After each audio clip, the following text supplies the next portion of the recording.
Okay, good morning. It is patch time, and I'm doing this in one take, so if there's any, little, hiccups or whatever, it's because I'm not editing. I like to get these out as soon as I can. I'm gonna play this in the background. We're gonna start going.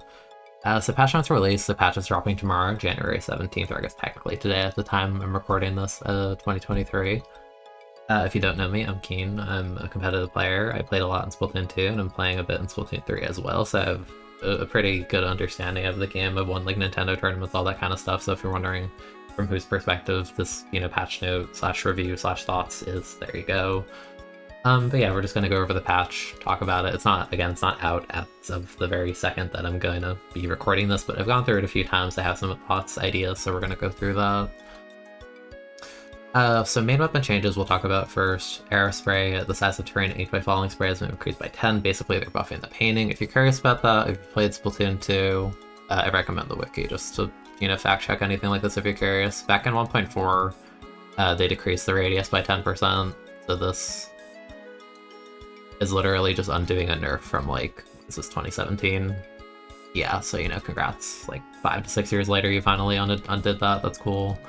Jet spot to reduce blur while firing on land by 17%. Basically, if you're standing, shooters have a degree of RNG to them, randomness.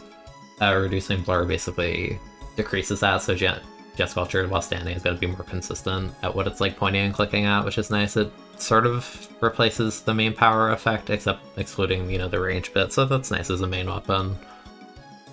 Nova, a lot of people have been talking about this being an undertuned weapon. The size of terrain inked by shots have been increased by 19%. This is a lot of paint. This thing's going to paint a lot more. And there's another change with this later we'll get into. But this is a nice quality of life. A super weapon like this should probably have good painting. And there's very few good mid-range painting weapons in the game. There's L3. I guess Nova would be now mini burst paint. So I mean that's kind of nice. I like that. Dynamo, the damage reduction caused by distance has been adjusted. You can now cause 50/100 damage from farther away than before. It's effectively a range buff in the 2-shot radius and the 1-shot radius, so that's nice. It's a good quality of life, and it goes along with the buff to cooler that we'll get to in a bit. X-Wig, another one of those new weapons, dropped a month ago.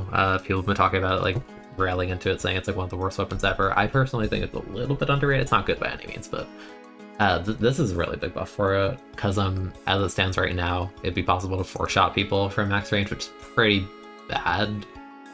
By buffing the minimum damage from 30 to 35, now you can actually 3-shot people consistently, so this is a huge buff. This alone is massive. I really like this. Bamboo Makalon, reducing consumption by about 17%. Again, if you go to Splatoon 2, one of the later patches nerfed it by 20, so I think this should give it either 1 or 2 shots. I'm not sure on the math, but you get, more ink efficiency, so that's a nice quality of life. Nautilus got increased firing duration by 15%.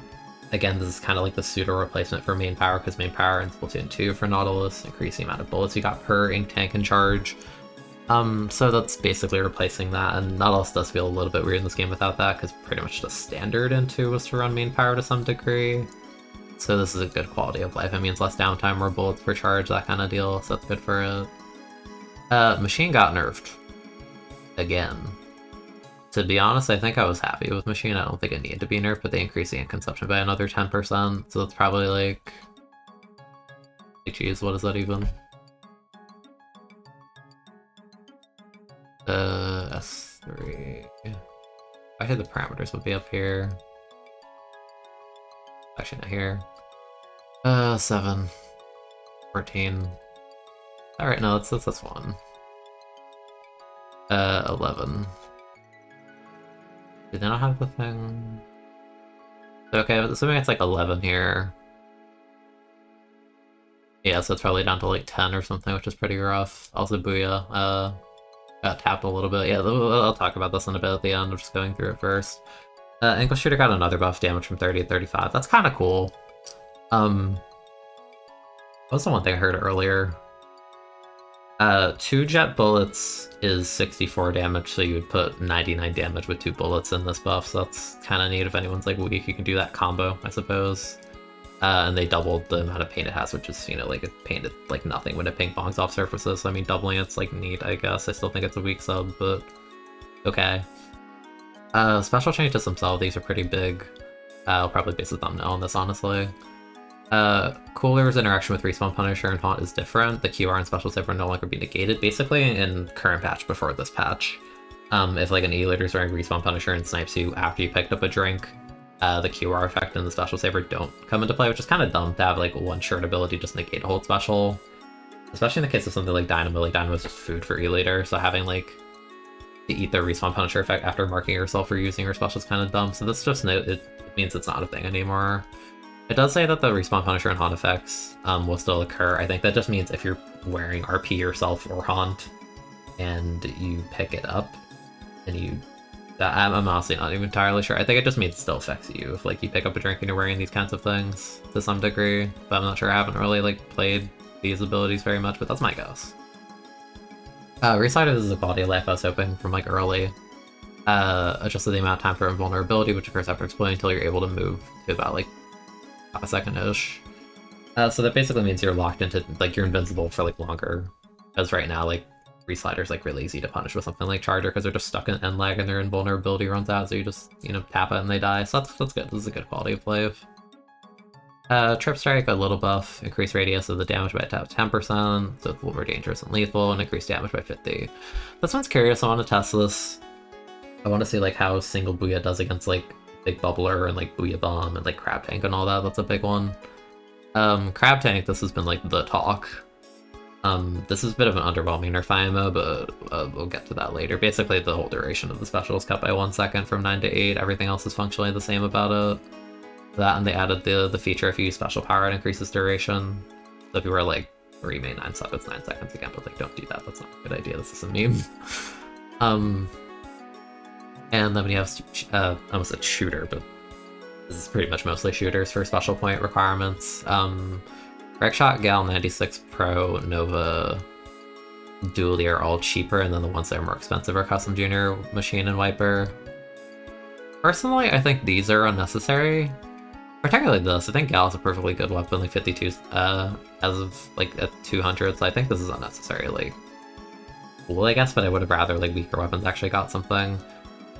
This is because Pro is bad at painting and it's like the slight crab nerf, so I think this is compensation. Same for Dually, although Dually actually paints okay. I think they're just trying to incentivize people to use these instead of just Splash, but like get real, we're all playing Splash. As of this patch still, like nothing changed about the main weapon.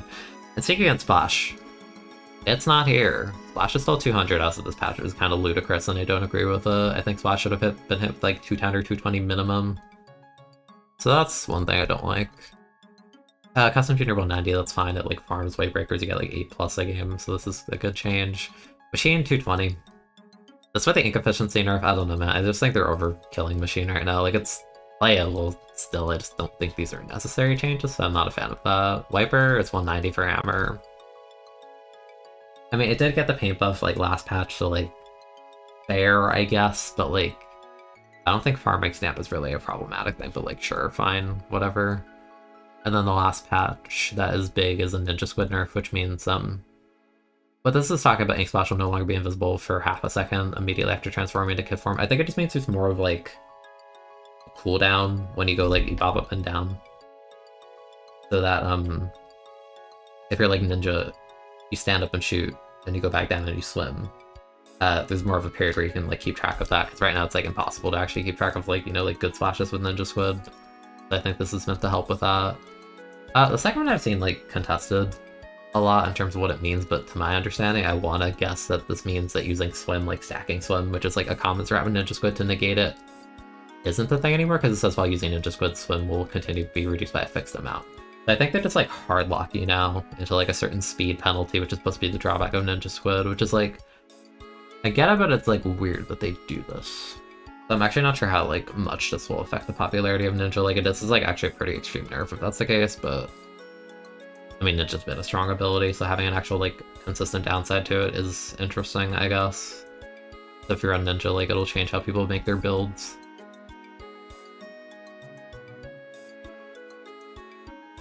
And then reading this.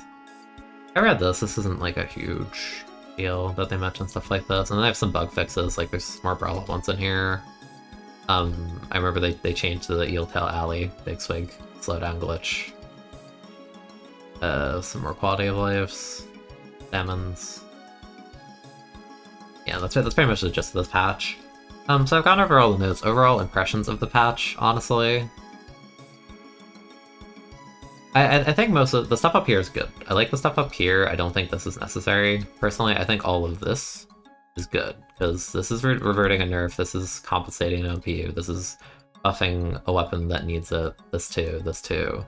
This is like functionally reducing or like undoing a nerf from 2, which is good, because, you know, if it was nerfed because it was good in a different game, don't let it suffer. In a sequel, I've rambled about that a million times on stream, so like that's good for like Dynamo Bamboo. Not again MP replacement, that's fine. Machine, meh, I don't agree, but sure. This is, or I guess it's a buff. It's a buff, sure. Cooler I'm actually interested in. Again, I think NZAP's the only like good, like potentially good cooler weapon, because it's just actually. I guess it's kind of cool for Dapple actually with Beacon. I don't know, I have to see more of this. I think we need more cooler weapons for this to be like super meaningful, but this has me interested. This has me interested too, I think. Tetra in particular. This is a big one for that. Trip Strike, I expect I'll see a lot more T-Tech this patch. Crab Tank is basically not touched at all, like Splashmatic's still like the #1 in the game, no question. There are more means of counterplay through the addition of like this and potentially this and like this if you want to throw your body at it, I guess, but I think Splash deserved to be here. That's my main criticism. Like, I think it needed 210, 220, given how dominating it's been for 4 months. I think this is like a slap on the wrist. And I'm not entirely sure how to feel about this. I get the idea here. I don't know if the second part is a good thing or not. Honestly, we'll see. After this Ninja Squid is just being spammed to high hell, you could see a lot of people in solo queue just like, yeah, full comps are just all Ninja Squid, assuming it's not like E-liter kind of weapons. Overall, it's an okay patch. Again, I wish there was a little bit more to like penalize Splash, and I think the machine nerfs are a bit unnecessary. Everything else is fine. Like, it's like not the biggest thing ever, but I think these are good changes, and this is like a very minor one, but it's still like good. So that's all fine and dandy. That's the impressions of that's my impressions of the patch. Tripping how many words again, one take, because I like to get these out as soon as possible. But let me know what you thought about the patch. Personally, I'm okay with it. Could be better. Could have been worse, I guess. And yeah, I hope you found this video informative. Let me know what you think, and I'll catch you next time. And subscribe if you haven't already, because I forgot to actually say that in the last video. You're really supposed to say that in your videos, but I forget. And even now I was supposed to do that like earlier in the video, but I totally forgot, but that sucks, but that's okay. Anyways, yeah. See ya. Have a good day.